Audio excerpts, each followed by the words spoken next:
கரூரிலே நடந்திருக்கிற இந்த நிகழ்வு நெஞ்சை உலுக்குகிற ஒரு சம்பவம். வேத வார்த்தைகளால் சொல்ல முடியாது. இன்னும் சிகிச்சையில் இருப்பவர்கள் நடந்த விஷயங்களை சொல்லும் பொழுது இன்னும் பயத்திலேயே இருக்கிறார்கள். அவ்வளவு வேதனையான ஒரு சம்பவம், நடக்கக்கூடாத ஒரு சம்பவம் நடந்திருக்கிறது. உயிரிழப்பை சந்தித்த அத்தனை குடும்பங்களுக்கும் எங்கள் நெஞ்சார்ந்த ஆறுதலை தெரிவித்துக் கொள்ளுகின்றோம். சிகிச்சையில் இருப்பவர்கள் விரைவிலே குணமாகி வீட்டுக்கு செல்ல வேண்டும் என்று இறைவனை பிரார்த்திக்கின்றோம். ஐசியூலே இங்கு அரசு மருத்துவமனையிலே 11 பேரும், இன்னும் 50 பேருக்கு மேலே மற்ற வார்டுகளிலும் சிகிச்சை பெற்று வருகிறார்கள். இந்த கூட்ட நெரிசல் நிகழ்வென்பது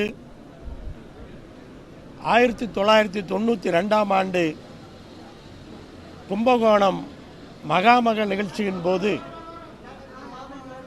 நடந்த அந்த உயிரிழப்புகளுக்கு பிறகு ஒரு மிகப்பெரிய தாங்க முடியாத உயிரிழப்பாக இது நடந்திருக்கிறது. இதில் பார்க்க வேண்டியது என்னவென்று சொன்னால், தமிழக வெற்றி கழகத்தினுடைய பிரச்சார கூட்டத்திலே கரூரிலே மட்டும் இந்த நிகழ்ச்சி நடைபெறவில்லை. முதல் மாநாடு நடந்த வி சாலையிலும் 50 பேருக்கு மேலே மயக்கம் போட்டார்கள். அங்கும் உயிரிழப்பு உண்டு. மதுரையில் நடந்த நிகழ்ச்சியிலும் நிறைய பேர் மயக்கம் போட்டு விழுந்தார்கள். ஏன் நேற்று காலையிலே நாமக்கல்லிலே நடந்த அந்த பிரச்சார கூட்டத்திலே கூட 14 பேர் மயக்கம் போட்டு விழுந்திருக்கிறார்கள். அவர்களை மருத்துவமனைக்கு அனுப்பியிருக்கிறார்கள். அதைத் தொடர்ந்துதான் இது நடக்கிறது. நடப்பதற்கான முக்கிய காரணம், வெகு நேரத்திற்கு முன்பே அவர்கள் வந்து நிற்கிறார்கள், நிற்க வைக்கப்படுகிறார்கள். சாப்பாடு இல்லை, குடிக்க தண்ணீர் இல்லை. தொடர்ந்து பல மணி நேரங்கள். நேற்று காலையிலே நாமக்கல்லிலே 8:45 என்று சொன்னார்கள். அங்கு வந்து சேரும் போதே 2:30 மணி. 2:30 மணிக்கு வந்தால் காலை 8:30 மணி என்று சொன்னால் 6 மணிக்கே வந்து விடுகிறார்கள். அப்ப காலையிலும் சாப்பிடவில்லை, மதியமும் சாப்பாடு இல்லை, குடிக்க தண்ணீர் கூட கிடையாது. மயக்கம் போடுவது இயல்புதான். இப்போதான் சொல்லுகிறார்கள், நாமக்கல்லிலே மயக்கம் போட்டவர்களிலே ஒருவர் இறந்து விட்டார் என்று. கரூரிலே மட்டுமல்ல, மற்ற இடங்களிலும் நடக்கிறது என்பதைத்தான் நான் இங்கே சுட்டிக்காட்டுகிறேன். ஆனால் முக்கிய காரணம் என்பது, கூட்டத்திலே விஜய் அவர்கள் பேசுகின்ற நேரத்தை தாமதப்படுத்துவது.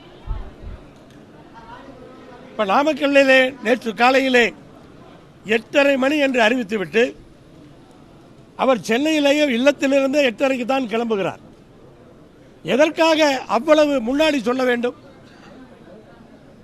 அதற்கு பிறகு பல மணி நேரங்கள் தாமதமாக வந்தபின்னால் திருச்சி விமான நிலையத்தில் இறங்கி தொட்டியத்திலிருந்து 25 கிலோமீட்டர் ஊர்வலம். இதுதான் தாமதத்துக்கான காரணம். இந்த தாமதம் மிக முக்கிய காரணம். ஏன்னா இவ்வளவு கூட்டங்கள் இதுவரை அரசியல் கூட்டங்களுக்கு கூடாமல் இல்லை. பல தலைவர்களுக்கு இதைவிட அதிகமான கூட்டம் கூடியிருக்கிறது. இன்னொன்று, அந்த கூட்டத்தினுடைய அந்த எமோஷன். அப்ப நேற்று நடந்த நிகழ்வுகளை பார்க்கும் பொழுது கண்டிப்பாக அவர்கள் இன்னும் ரசிகர்களாகவே இருக்கிறார்கள். அரசியல் வயப்படுத்தவில்லை என்பதைத்தான் புரிந்து கொள்கிறோம். நடந்த விஷயங்களுக்கு நமக்கு வருத்தம் இருந்தாலும், வேதனை இருந்தாலும், இனி இது போன்ற ஒன்று நடந்துவிடக் கூடாது. அதற்கான அந்த ஆலோசனைகளை சொல்ல வேண்டியது நம்முடைய கட்டாயம். ஆனால் இனி நடக்கின்ற நிகழ்வுகள் நேரடியாக கூட்டத்திற்கு வந்து கூட்டத்தோடு பேசினால் எந்த பிரச்சனையும் கிடையாது. ஆனால் பெரிதாக ஒரு தாக்கத்தை காட்ட வேண்டும் என்பதற்காக வாகனத்தோடே கூட்டத்தை அழைத்து வந்து இந்த கூட்டத்திலே உள்ளே விடுவதுதான் பிரச்சனை. அப்ப இனி வருகிற காலத்திலே எந்த ஊரிலே பிரச்சாரம் என்று சொன்னாலும் ஒரு இடத்தை முடிவு செய்து அந்த இடத்திலே கூட்டத்தை நிற்க வைத்து நேரடியாக வந்து பிரச்சாரம் செய்தால் பிரச்சனை. எல்லோரும் அப்படித்தான் செய்கிறார்கள். இன்றைக்கு தமிழகத்தினுடைய பிரதான எதிர்க்கட்சி தலைவர் பிரச்சாரம் செய்கிறார். இதைவிட அதிகமான கூட்டம் இருக்கிறது.